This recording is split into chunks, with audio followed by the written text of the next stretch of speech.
আজকের class economy থেকে ভারতের অর্থনৈতিক পরিকল্পনা, তার মানে কি ইকোনমিক প্ল্যানিং অফ ইন্ডিয়া। আচ্ছা বলো, ইকোনমিক প্ল্যানিং কেন করা হয়? ইকোনমিক প্ল্যানিং করা হয় এই কারণ হচ্ছে যে আমাদের সম্পদের পরিমাণ সীমিত। কি বললাম? সম্পদের পরিমাণটা হচ্ছে সীমিত, কিন্তু লোকের পরিমাণ কি? লোকের পরিমাণ অনেক বেশি। সম্পদের পরিমাণ সীমিত, লোকের পরিমাণ অনেক বেশি। এটা লোক, আর সম্পদ আছে আমাদের এইটুকু। তাহলে কি হবে, যদি সম্পদের থেকে লোকের পরিমাণ যদি বেশি হয়, সেক্ষেত্রে কি করতে হবে? আমাদের সম্পদের একটা সুনির্দিষ্ট ব্যবহার করতে হবে। আর ওই কারণে কি করা হয়, আমাদের ইকোনমিক প্ল্যানিং করা হয়। ঠিক আছে, সম্পদের যাতে সুষ্ঠু ব্যবহার হবে। ঠিক আছে, তো ভারতে প্রথম অর্থনৈতিক পরিকল্পনা যেটা গ্রহণ করা হয়েছিল 1950 সালে। কত সালে? 1950 সালে। ঠিক আছে, তার আগে আমরা দেখবো অর্থনৈতিক পরিকল্পনা জিনিসটা কি। অর্থনৈতিক পরিকল্পনা আর কিছুই না, কোনো একটা দেশের কোনো একটা অথরিটি কি কি জিনিস দেখে। দেখে যে কোন কোন দ্রব্য উৎপাদন করা হবে, কি কি পরিমাণে উৎপাদন করা হবে, আর উৎপাদিত দ্রব্যসমূহ কিভাবে কাদের মধ্যে বন্টিত হবে। এই তিনটা জিনিসের উপর ভিত্তি করে কি করা হয়? অর্থনৈতিক পরিকল্পনা করা হয়। যে কোনো একটা জিনিস উৎপাদন করব, কেন করব আমরা? তাহলে কোন কোন যে জিনিসের চাহিদা আছে বা যে জিনিসগুলো দরকার, সেই জিনিসগুলো উৎপাদন করতে হবে। তাহলে কোন কোন দ্রব্য উৎপাদন করা হবে। 2 নম্বর কি আছে? কি পরিমাণে উৎপাদন করা হবে। যে আমার ধরো লোক কম আছে, আমি যদি বেশি বেশি উৎপাদন করি তাহলে কি হবে? তাহলে তো সম্পদের অপচয় হবে। তার জন্য কি হবে? কি পরিমাণে উৎপাদন করতে হবে। আর উৎপাদিত দ্রব্যটা নেবে কারা, কাদের মধ্যে বন্টিত হবে। এই তিনটার উপর নির্ভর করে আমাদের ইকোনমিক পরিকল্পনা, মানে যে কোনো দেশের ইকোনমিক পরিকল্পনা এটার উপরে নির্ভর করে। ঠিক আছে, 1928 সালে, 1928 সালটা মনে রাখতে হবে। 1928 সালে কে? Joseph Stalin. জোসেফ স্ট্যালিন কি করে? সোভিয়েত ইউনিয়নে, কোথায়? সোভিয়েত ইউনিয়নে প্রথম পঞ্চবার্ষিকী পরিকল্পনা প্রণয়ন করেছিল। পঞ্চবার্ষিকী পরিকল্পনা কি? এটা 5 বছরের জন্য একটা প্ল্যান। ঠিক আছে, যেখানে সম্পদের সুষ্ঠু ব্যবহার হবে। তাহলে প্রথম আমাদের পঞ্চবার্ষিকী পরিকল্পনা কোথায় হয়েছিল? রাশিয়া, সোভিয়েত ইউনিয়ন যেটা আছে। সেটা কত সালে? 1928 সালে জোসেফ স্ট্যালিন কি করেছিল? প্রথম পঞ্চবার্ষিকী পরিকল্পনা প্রণয়ন করেছিল। আর ভারতে যদি দেখি, আমাদের অর্থনৈতিক পরিকল্পনার যেটা জনক, তার কাকে বলা হয়? এম বিশ্বেশ্বরায়া। এম বিশ্বেশ্বরায়া কে বলা হয় ভারতের অর্থনৈতিক পরিকল্পনার জনক। তার লেখা একটা বই ছিল, যেটা হচ্ছে 1934 সাল থেকে পরবর্তী 10 বছরের জন্য কাজ হয়েছিল, এটা প্ল্যান্ড ইকোনমি ফর ইন্ডিয়া। তার লেখা বইয়ের নাম কি বললাম? Planned economy for India. যেখানে আগামী 10 বছরের যে ইকোনমিক প্ল্যানিংটা সেটা উল্লিখিত হয়েছিল। তাহলে প্ল্যান ইকোনমি ফর ইন্ডিয়া কার লেখা? এম বিশ্বেশ্বরায়া। একে কি বলা হয়? ভারতের যে অর্থনৈতিক পরিকল্পনার জনক। আমরা কি পড়ছি? আমরা পড়ছি ভারতের পরিকল্পনার যে ইতিবৃত্ত, কি কিভাবে আমাদের প্ল্যানিং কমিশন এসেছিল সেটা আমরা দেখব। ঠিক আছে, তাহলে যেখানে ছিলাম তারপর থেকে দেখো, এরপরে কি হলো? 1938 সালে তৎকালীন কংগ্রেস সভাপতি ছিল কে? আমাদের সুভাষচন্দ্র বসু। সুভাষচন্দ্র বসু কি করেছিল? যে জাতীয় পরিকল্পনা কমিটির যে সভাপতি, তাকে নিয়োগ করা হয়েছিল? জওহরলাল নেহরুকে। ঠিক আছে, যেহেতু 1938 সালে তৎকালীন জাতীয় কংগ্রেসের সভাপতি ছিলেন সুভাষচন্দ্র বসু, তার দ্বারা গঠিত হয়েছিল একটা জাতীয় পরিকল্পনা কমিটি। যে কমিটির সভাপতি নিযুক্ত হয়েছিলেন কে? জওহরলাল নেহেরু। তারপর কি 1944 সালে বোম্বের পুরুষোত্তম দাস ঠাকুর দাস, রতনজি দাদাভাই টাটা, জিডি বিড়লা, এগুলোকে বড় বড় বিজনেসম্যান সহ মোট 8 জন, এরকম 8 জন ছিল ব্যবসায়ী এবং হচ্ছে অর্থনীতিবিদ, একটি উন্নয়নমূলক পরিকল্পনা প্রকাশ করেছিল, যেটার নাম হচ্ছে যে বোম্বে পরিকল্পনা। যেটার নাম কি? বোম্বে পরিকল্পনা। এই বোম্বে পরিকল্পনার উদ্দেশ্য কি ছিল? ভারসাম্যযুক্ত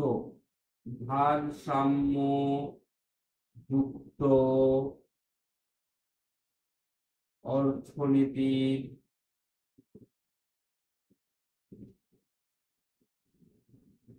প্রতিষ্ঠা করা।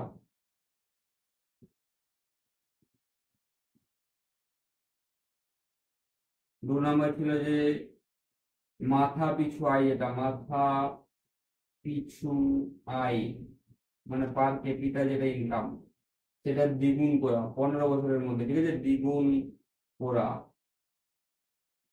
3 নাম্বার ছিল জনগণের অন্ন, বস্ত্র, বাসস্থান সুনিশ্চিত করা।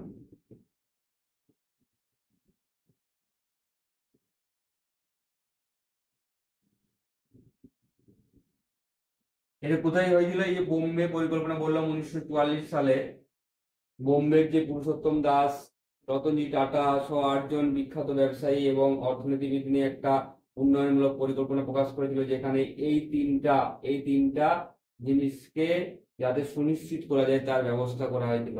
1944 সালে কি হলো? ওয়ার্ধা যে কমার্শিয়াল কলেজের যে উপাচার্য ছিলেন যিনি, শ্রীমান নারায়ণ আগরওয়াল, তিনি কি করলেন? গান্ধী পরিকল্পনা পেশ করলেন। এই পরিকল্পনার উদ্দেশ্য ছিল কি? গ্রাম্য অর্থনীতির উন্নতি এবং অর্থনৈতিক বিকেন্দ্রীকরণ, ঠিক আছে। এটা ছিল আমাদের যে ওয়ার্ধা কমার্শিয়াল কলেজের যে উপাচার্য যিনি ছিলেন শ্রীমান নারায়ণ আগরওয়াল, তিনি গান্ধী পরিকল্পনা পেশ করেছিলেন। এরপর 1945 সালে মানে 1 বছর পর মানবেন্দ্র রায় জনগণের পরিকল্পনা পেশ করেন। তাহলে এটা পরীক্ষা আছে, পিউপিলস প্ল্যান কে দিয়েছিল? মানবেন্দ্র রায় দিয়েছিলেন। কত সালে? 1945 সালে। পরীক্ষায় খুব ইম্পর্টেন্ট, ঠিক আছে।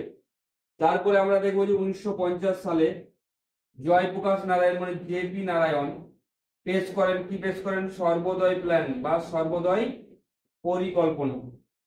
1950 সালের 15ই মার্চ অবশেষে কি হয়? 1950 সালের 15ই মার্চ মনে রাখতে হবে, পরিকল্পনা কমিশন গঠিত হয়। তাহলে আমরা অত্যন্ত যেটা পড়ছিলাম, পরিকল্পনা কমিশন গঠনের যে ইতিবৃত্ত, এরকম স্টেপ ওয়াইজ এসেছে। এখানে আমাদের শেষে পরিকল্পনা কমিশন গঠিত হয়, যে কমিশনের প্রথম সভাপতি আমরা দেখবো তৎকালীন যে প্রধানমন্ত্রী জওহরলাল নেহেরু, তিনি ছিলেন। পরিকল্পনা কমিশন বা প্ল্যানিং কমিশন কবে গঠন করা হয়েছিল? এখনই বললাম, 15ই মার্চ 1950। প্রথম সভাপতি কে ছিলেন? তৎকালীন যিনি প্রধানমন্ত্রী ছিলেন, কে ছিলেন? জওহরলাল নেহেরু, ঠিক আছে। ভারতীয় পরিকল্পনা কমিশন একটি সংবিধান বহির্ভূত অবিধিবদ্ধ উপদেষ্টা সংস্থা। এটা পরীক্ষায় খুব ইম্পর্টেন্ট। এটা হচ্ছে এক্সট্রা কনস্টিটিউশনাল, মানে হচ্ছে যে সংবিধানের বাইরে, সংবিধানের উপর নির্ভরশীল নয়, সংবিধানে মানে অসাংবিধানিক, ঠিক আছে, অসাংবিধানিক যেটা বলি আমরা। আর হচ্ছে যে অবিধিবদ্ধ মানে নন স্ট্যাটুটরি বডি। ভারতের অর্থনৈতিক পরিকল্পনার কি কি লক্ষ্য ছিল? এক ছিল দরিদ্রতা। দরিদ্রতা মানে ভারত যখন স্বাধীন হয়, যেহেতু এটা 1950-এর কেস, তখন কি হয়েছিল? তখন হচ্ছে 50%-এর বেশি লোক ছিল দরিদ্র। তাহলে দারিদ্রতা দূরীকরণ একটা লক্ষ্য ছিল। 2 নম্বর হচ্ছে যে যে সমস্ত অনগ্রসর শ্রেণীগুলো ছিল সেগুলোকে যাতে আপলিফট করা যায় তার বন্দোবস্ত করা, এই ছিল একটা দরিদ্রতা। আর একটা হচ্ছে যে অনগ্রসর শ্রেণীর জন্য বা অনগ্রসরতার জন্য। 2 নম্বর কি হচ্ছে? কর্মনিযুক্তির পরিমাণ বৃদ্ধি। ভারতবর্ষে তৎকালীন ভারতবর্ষে কর্মক্ষম যুবকরা ছিল, যারা বেকার ছিল, তাদের জন্য কি করেছিল? যাতে কর্মনিযুক্তি করা যায়, কর্মনিযুক্তির পরিমাণ বৃদ্ধি করা যায় কর্মক্ষম যুবকদের জন্য, তার জন্য কি হয়েছে? এইটা কর্মনিযুক্তির পরিমাণ বৃদ্ধি করা একটা ছিল লক্ষ্য। 3 নম্বর ছিল অর্থনৈতিক বৈষম্য হ্রাস করা। মানুষের মধ্যে যে অর্থনৈতিক বৈষম্য মানে কেউ অনেক দরিদ্র, কেউ অনেক ধনী, এই যে দুটোর মধ্যে যে ডিফারেন্স কমিয়ে আনা, সেটাও ছিল এই অর্থনৈতিক পরিকল্পনার উদ্দেশ্য। 4 নম্বর হচ্ছে অর্থনৈতিক ব্যবস্থার আধুনিকীকরণ ঘটানো। আমাদের যে অর্থনৈতিক সিস্টেমটা ছিল তখন স্বাধীনতার পরেই, সেই অর্থনৈতিক সিস্টেমটাকে আমরা আধুনিকীকরণ যাতে ঘটাতে পারি তার ব্যবস্থা করা ছিল এই পরিকল্পনার লক্ষ্য। 5 নাম্বার কি ছিল? আঞ্চলিক বৈষম্য হ্রাস করা। আঞ্চলিক যে বৈষম্যগুলো ছিল, একটা অঞ্চলের ভেদে যে বৈষম্যগুলো ছিল সেগুলোকেও কমানো ছিল এই অর্থনৈতিক পরিকল্পনা কমিশনের একটা লক্ষ্য। আমরা দেখবো যে ভারতবর্ষে মোট 12টি পরিকল্পনা কমিশন নেওয়া হয়েছিল, 1 2 3 করে 12 তক যাবে, ঠিক আছে। এবং সর্বশেষ যে ডেপুটি চেয়ারম্যান ছিলেন ওই পরিকল্পনা কমিশনের, তিনি কে ছিলেন? মন্টেক সিং আলুওয়ালিয়া। মন্টেক সিং আলুওয়ালিয়া, ঠিক আছে। আমরা দেখব এরপর কি ভাবে পরিকল্পনা কমিশন গঠনের মাধ্যমে কি ভাবে অর্থনৈতিক উন্নতি হয়েছে, ঠিক আছে। এক একটা পরিকল্পনা কমিশন আমাদেরকে পড়তে হবে। আমরা প্রথম পঞ্চবার্ষিকী পরিকল্পনা দিয়ে শুরু করছি। আমরা দেখি প্রথম পঞ্চবার্ষিকী পরিকল্পনা বা ফার্স্ট 5 ইয়ার প্ল্যান, যেটা সময়কাল কত ছিল? 1951 থেকে 56। 5 বছর পর পর হবে, তাহলে 1951 থেকে 56, এটা হচ্ছে ফার্স্ট, ঠিক আছে। এই যে প্রথম পঞ্চবার্ষিকী পরিকল্পনা যেটা বলছি, সেটা হচ্ছে হ্যারোড ডোমার মডেলের উপর ভিত্তি করে করা হয়েছে। মনে রাখবেন, হ্যারোড ডোমার মডেলের উপর ভিত্তি করে প্রথম পঞ্চবার্ষিকী পরিকল্পনা করা হয়েছে, ঠিক আছে। এরপর আমাদের জানতে হবে যে এই সময় কৃষি ক্ষেত্রে সর্বাধিক গুরুত্ব দেওয়া হয়েছে। প্রথম পরীক্ষার জন্য এটা সব থেকে বেশি ইম্পর্টেন্ট যে কৃষি ক্ষেত্রে সর্বাধিক গুরুত্ব দেওয়া হয়েছিল কখন? প্রথম পঞ্চবার্ষিকী পরিকল্পনা। অর্থনীতিতে সমতা ফিরিয়ে আনা ছিল একটা উদ্দেশ্য প্রথম পঞ্চবার্ষিকী পরিকল্পনা। এছাড়া ছিল বার্ষিক আয় বৃদ্ধির লক্ষ্যমাত্রা, এটা 2.1%, 2.1% ফিক্স করা হয়েছিল, কিন্তু আমাদের অ্যাকচুয়াল হয়েছিল 3.6%, ঠিক আছে। ধরা হয়েছিল 2.1%, কিন্তু যখন দেখা হয়েছে কমপ্লিট হয়েছে তখন দেখা যায় যে বার্ষিক আয়টা 3.6, বার্ষিক আয় 3.6% বৃদ্ধি পেয়েছিল। এছাড়া একটা ভালো জিনিস হয়েছিল যে ভাকরা, তারপরে হীরাকুদ, দামোদর সহ বিভিন্ন সেচ প্রকল্পের সূচনা হয়েছিল কখন? প্রথম পঞ্চবার্ষিকী পরিকল্পনার সময়। তারপরে কি হয়েছিল? ইউজিসি জানো? ইউজিসির প্রতিষ্ঠা হয়েছিল। ইউজিসি হচ্ছে যে ইউনিভার্সিটি গ্র্যান্ট কমিশন, মানে বিশ্ববিদ্যালয় মঞ্জুরি কমিশন প্রতিষ্ঠা হয়েছিল কখন? এই আমাদের প্রথম পঞ্চবার্ষিকী পরিকল্পনার আমলে। এরপরে আমরা দেখি কি গঠন হয়েছিল। এক হয়েছে যে প্রথম অর্থ কমিশন গঠন হয়েছিল কত সালে? 1951 সালে। পরীক্ষা আসে প্রথম অর্থ কমিশন কবে গঠন হয়েছিল? 1951 সালে। তারপর যে কমিউনিটি ডেভেলপমেন্ট প্রোগ্রাম চালু করা হয়েছিল এই সময়। জাতীয় উন্নয়ন পরিষদ গঠন করা হয়েছিল 1952 সালে।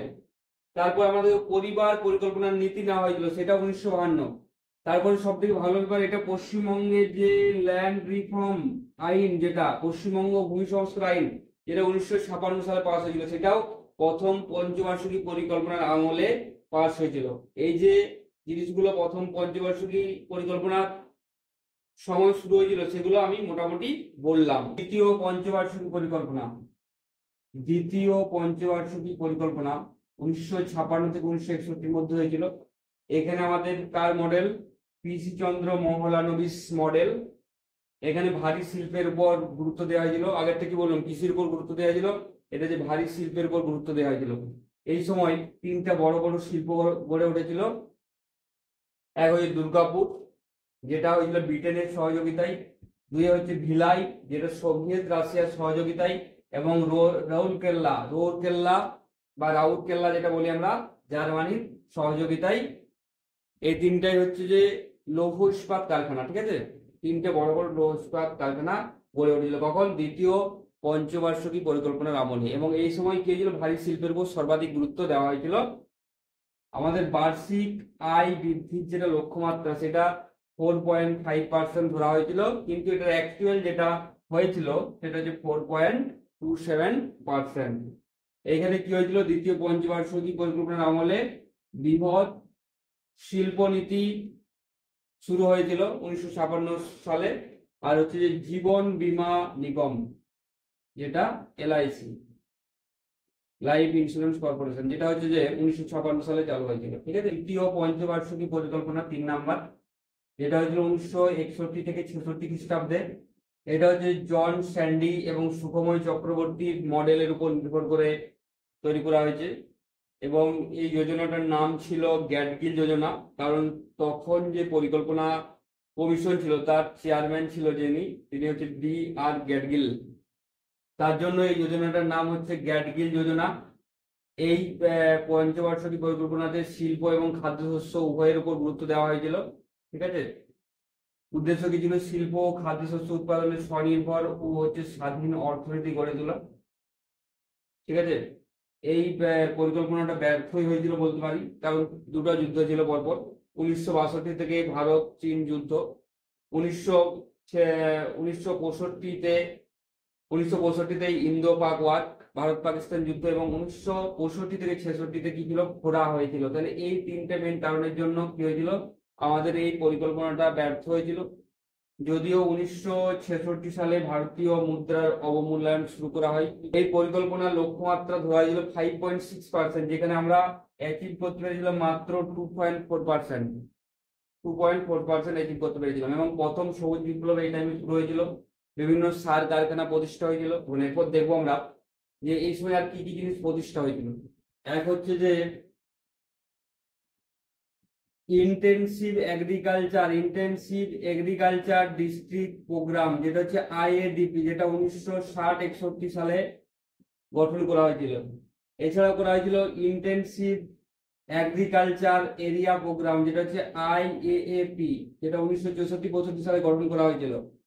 এছাড়া হচ্ছে FCI, food corporation of India, যেটা 1961 সালে গঠন করা হয়েছিল। এছাড়া এগ্রিকালচার প্রাইস কমিশন গঠন হয়েছিল 1965 সালে।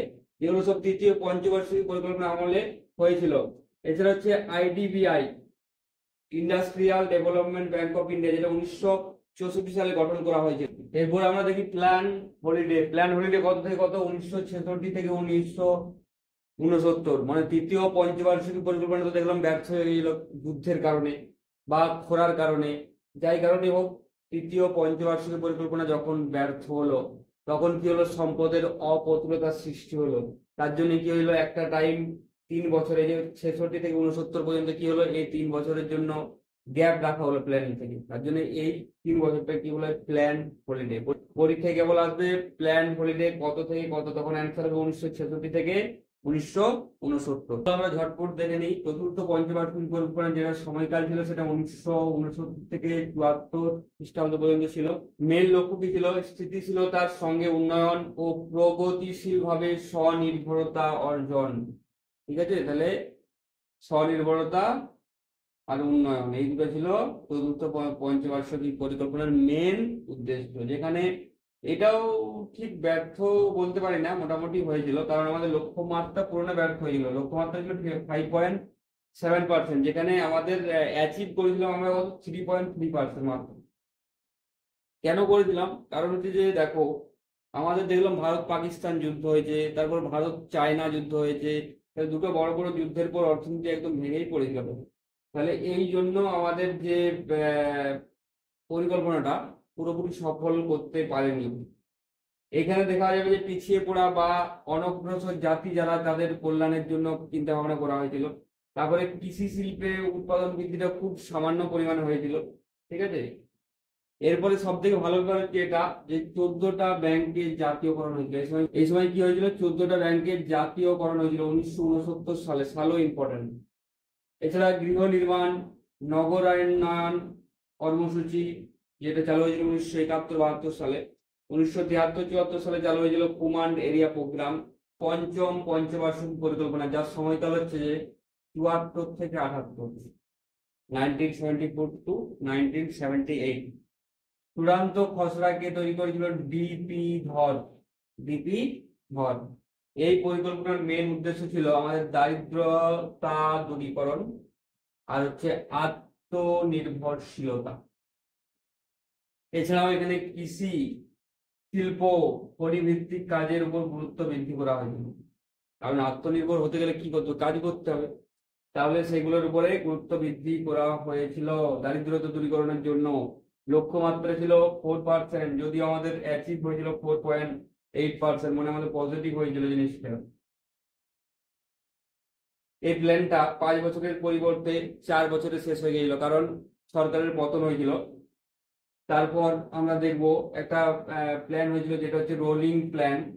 ঠিক আছে, যেটা হচ্ছে 78 থেকে 80 খ্রিস্টাব্দে কে জনতা পার্টি সরকার গঠন করেছিল, যার ফলে রোলিং প্ল্যান হয়েছিল। রোলিং প্ল্যান মানে কি?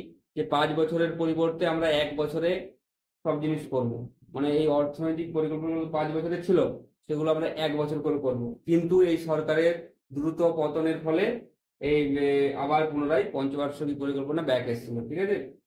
আর আমাদের পঞ্চমে যে সব জিনিসগুলো ছিল দেখতে হবে একটু। পঞ্চমে আমাদের একটা মেইন স্লোগান হিট করেছিল, যেটা হচ্ছে গরিবি হাটাও স্লোগান। ইন্দিরা গান্ধী ছিল তখন, গরিবি হাটাও স্লোগান, ঠিক আছে। এদের বিরুদ্ধে 20 দফা নীতি গৃহীত হয়েছিল 1975 সালে। কাজের বিনিময়ে খাদ্য প্রকল্প বেরিয়েছিল 1977-78 সালে। তারপরে আমাদের অন্তর্দয় যোজনা তৈরি হয়েছিল। তারপরে হচ্ছে যে বিভিন্ন যে আমাদের যুবকরা আছে, বেকার যুবকরা, তাদের জন্য training of rural youth for self employment 1979 সালে হয়েছিল। এই সমস্ত ঘটনা ছিল পঞ্চম পঞ্চবার্ষিকী পরিকল্পনা বা 5th 5-year প্ল্যানের ঘটনা। ষষ্ঠ পঞ্চবার্ষিকী পরিকল্পনা মানে 6th 5-year প্ল্যান কত থেকে কত, 1980 থেকে 85। এইখানে মেন উদ্দেশ্য ছিল অর্থনৈতিক উদারীকরণের নীতি, ঠিক আছে। এই পরিকল্পনার মেন উদ্দেশ্য ছিল অর্থনৈতিক উদারীকরণ। এই সময় কি ছিল, নাবার্ড, গ্রামীণ অর্থনীতিকে ত্বরান্বিত করার জন্য কি গঠন হয়েছিল, নাবার্ড, NABARD। এটার ফুল ফর্ম পরীক্ষা আছে, ন্যাশনাল ব্যাংক, এর জন্য national bank for agriculture and rural development. এই সময় পরিবার পরিকল্পনার নীতি গৃহীত হয়েছিল। মনে হচ্ছে যে জনসংখ্যা যাতে হ্রাস পায় তার ব্যবস্থা করা হয়েছিল। আর হচ্ছে যে দারিদ্রতা হ্রাস এবং কর্মসংস্থানের সুযোগ বৃদ্ধি ছিল এই পরিকল্পনার মেন উদ্দেশ্য। এই সময় কি হয়েছিল, 1982 সালে এক্সিম ব্যাংক গঠন হয়েছিল, ঠিক আছে, এক্সপোর্ট ইম্পোর্ট ব্যাংক। আর একটা হয়েছিল IRDP যে প্রোগ্রাম, IRDP মানে হচ্ছে যে ইন্টিগ্রেটেড রুরাল ডেভেলপমেন্ট প্রোগ্রাম, এই সময় লঞ্চ হয়েছিল, ঠিক আছে। সপ্তম পঞ্চবার্ষিকী পরিকল্পনা যেটা হয়েছিল 1985 থেকে 90, 85 থেকে 90। এই সময় কি হয়েছিল, খাদ্যশস্যের উৎপাদনের বৃদ্ধি হয়েছিল কত পার্সেন্ট, 3.23% খাদ্যশস্যের উৎপাদন বৃদ্ধি হয়েছিল। যেখানে আমাদের লক্ষ্যমাত্রা ছিল 5%, সেখানে আমাদের অ্যাচিভ হয়েছিল 6.01%। এছাড়া কি হয়েছিল, কর্মসংস্থানের বৃদ্ধি ঘটানো হয়েছিল। এছাড়া উন্নত প্রযুক্তির সাহায্যে আমাদের শিল্প ক্ষেত্রে বিপ্লব আনার চেষ্টা করা হয়েছিল, ঠিক আছে। এই সময় 3টা গুরুত্বপূর্ণ যোজনা চালু হয়েছিল। একটা হচ্ছে জওহর রোজগার যোজনা, যেটা হচ্ছে গ্রামে, এটা কোথায়, গ্রামে। আর একটা শহরে বেকার যুবকদের জন্য চালু হয়েছিল নেহেরু রোজগার যোজনা। তাহলে গ্রামে চালু হয়েছিল জওহর রোজগার যোজনা, আর শহরে চালু হয়েছিল নেহেরু রোজগার যোজনা। এছাড়া এই সময় অপারেশন ব্ল্যাকবোর্ড শিক্ষাক্ষেত্রে বিপ্লব আনার চেষ্টা করা হয়েছিল। অপারেশন ব্ল্যাকবোর্ড যেটা 1987-88 সালে চালু হয়েছিল, এটা পরবর্তীকালে সর্বশিক্ষা অভিযানের সঙ্গে মিশে যায়। সপ্তমের পর আমরা দেখবো যে 2 বছর বার্ষিক পরিকল্পনার কাজে ব্যয় হয়েছিল, যেটা হচ্ছে 1990 থেকে 93। তারপর এসেছিল অষ্টম পঞ্চবার্ষিকী পরিকল্পনা, যেটা 8th 5-year প্ল্যান, যেটা 1992 থেকে 97 সালের মধ্যে সংগঠিত হয়েছিল। এখানে কি ছিল, এখানে হচ্ছে যে তখন তৎকালীন অর্থমন্ত্রী ছিল ডক্টর মনমোহন সিং, আর প্রধানমন্ত্রী ছিল নরসিমহা রাও। তার জন্য রাও মনমোহন মডেল চালু করেছিল, ঠিক আছে। এবং যে মনমোহন সিং এর যে মুক্ত বাজার নীতি, এটা খুব জনপ্রিয়তা লাভ করেছিল এই সময়। এখানে দেখো 3টা জিনিসের উপর গুরুত্ব দেওয়া ছিল। একটা হচ্ছে লিবারেলাইজেশন, একটা হচ্ছে প্রাইভেটাইজেশন, একটা হচ্ছে গ্লোবালাইজেশন। এটাকে সংক্ষেপে আমরা বলবো LPG, মনে রাখার সুবিধার জন্য কি বলবো আমরা, LPG। লক্ষ্যমাত্রা কত, 5.6%, যেটা অ্যাকচুয়াল আমাদের কত অ্যাচিভ হয়েছিল, 6.8%। আমাদের লক্ষ্যমাত্রা ছিল 5.6%, আমরা অ্যাচিভ কত করেছিলাম, 6.8%, ঠিক আছে। এরপরে এই সময় দুটো মেন আমাদের যে চালু হয়েছিল যোজনা, একটা হচ্ছে মিড ডে মিল স্কিম চালু হয়েছিল 1995 সালে। আর একটা হচ্ছে শহরের যে বেকার যুবক তাদের জন্য কি চালু হয়েছিল, স্বর্ণ জয়ন্তী শহরী রোজগার যোজনা, যেটা 1997 সালে চালু হয়েছিল। এই গেল অষ্টম পঞ্চবার্ষিকী পরিকল্পনা। চলো এরপর চলে আসি নবম পঞ্চবার্ষিকী পরিকল্পনা, যেটা 1997 থেকে 2002 এর মধ্যে হয়েছিল। এইখানে পরিকল্পনার মূল উদ্দেশ্য ছিল জীবনযাত্রার মান, চারটা উদ্দেশ্য ছিল টোটাল। এটা এক, জীবনযাত্রার মান উন্নয়ন করা। 2 নাম্বার ছিল যে উৎপাদনশীল কর্মসংস্থান সৃষ্টি, এটা 2 নাম্বার ছিল। 3 নাম্বার ছিল আঞ্চলিক সমতা। 4 নাম্বার ছিল স্বনির্ভরশীলতা। এই চারটা বিষয়ের উপর এই নবম পঞ্চবার্ষিকী পরিকল্পনায় গুরুত্ব দেওয়া হয়েছিল। এছাড়া আমাদের সামাজিক ন্যায় ও সমতার সঙ্গে উন্নয়নের একটা নীতি চালু হয়েছিল এই সময়, যে সামাজিক ন্যায় থাকবে এবং সমতার সঙ্গে উন্নয়ন হবে। লক্ষ্যমাত্রা কত? লক্ষ্যমাত্রা হচ্ছে যে 6.5% ছিল, কিন্তু আমরা অ্যাচিভ করতে পেরেছিলাম মাত্র 5.35%। এছাড়া এই সময় কতগুলো ভালো জিনিস হয়েছিল। একটা হচ্ছে যে ইন্দিরা আবাস যোজনা, যারা দরিদ্র সীমার নিচে যারা বসবাস করে তাদের জন্য কি এসেছিল? ঘর এসেছিল। সেটা হচ্ছে ইন্দিরা আবাস যোজনা, যেটা 1999 থেকে 2000 এর মধ্যে চালু হয়েছে।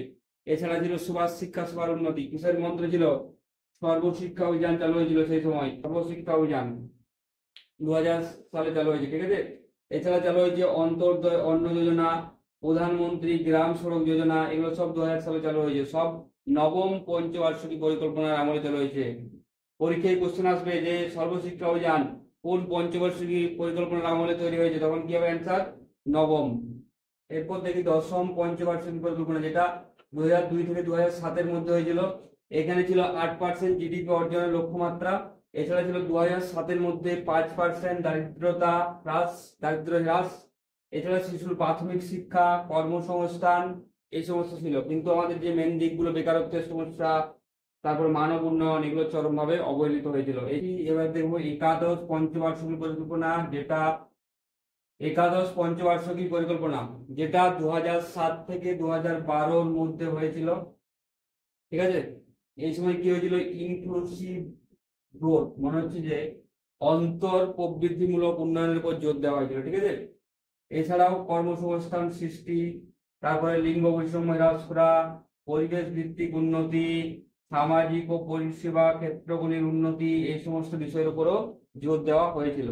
এই সময় ন্যাশনাল গ্রিন ট্রাইব্যুনাল গঠিত হয়েছিল এবং জন্মহারটা 2.1% হ্রাস পেয়েছিল। কোন সময়? এই সময়। কোন সময়? একাদশ পঞ্চবার্ষিকী পরিকল্পনার সময়, যেটা হয়েছিল 2007 থেকে 2012 এর মধ্যে। দ্বাদশ পঞ্চবার্ষিকী পরিকল্পনা, যেটা হয়েছিল 2012 থেকে 2017 পর্যন্ত সময় হয়েছিল। কত থেকে কত? 2012 থেকে 2017 পর্যন্ত সময়সীমা ছিল। এখানে কি করা হয়েছিল? 50 লক্ষ নতুন কর্মসংস্থান সৃষ্টি করা হয়েছিল। বিদ্যালয়ে ভর্তির ক্ষেত্রে লিঙ্গগত ও সামাজিক বৈষম্য হ্রাস করা হয়েছিল। শিশুদের 3 বছরের কম শিশুদের যে অপুষ্টির মাত্রা কমানো হয়েছিল। সবুজায়ন করা হয়েছিল 1 হেক্টর জমিতে, 1 লক্ষ হেক্টর জমিতে। আর গ্রামে বিদ্যুৎ সংযোগ পৌঁছে দেওয়া ছিল এই পরিকল্পনার মুখ্য উদ্দেশ্য। এই পরিকল্পনা শেষ হওয়ার আগেই 1 জানুয়ারি 2015 সালে চলে এসেছিল নীতি আয়োগ, যার হেডকোয়ার্টার দিল্লিতে অবস্থিত। এরপর থেকে আমাদের কি হলো? পঞ্চবার্ষিকী পরিকল্পনার সমাপ্তি হলো এবং নতুন করে চালু হলো কি? নীতি আয়োগ। চালু হলো কি? নীতি আয়োগ। আর নীতি আয়োগের সৃষ্টি হওয়ার সঙ্গে সঙ্গে আজকের ক্লাস এখানেই শেষ হলো।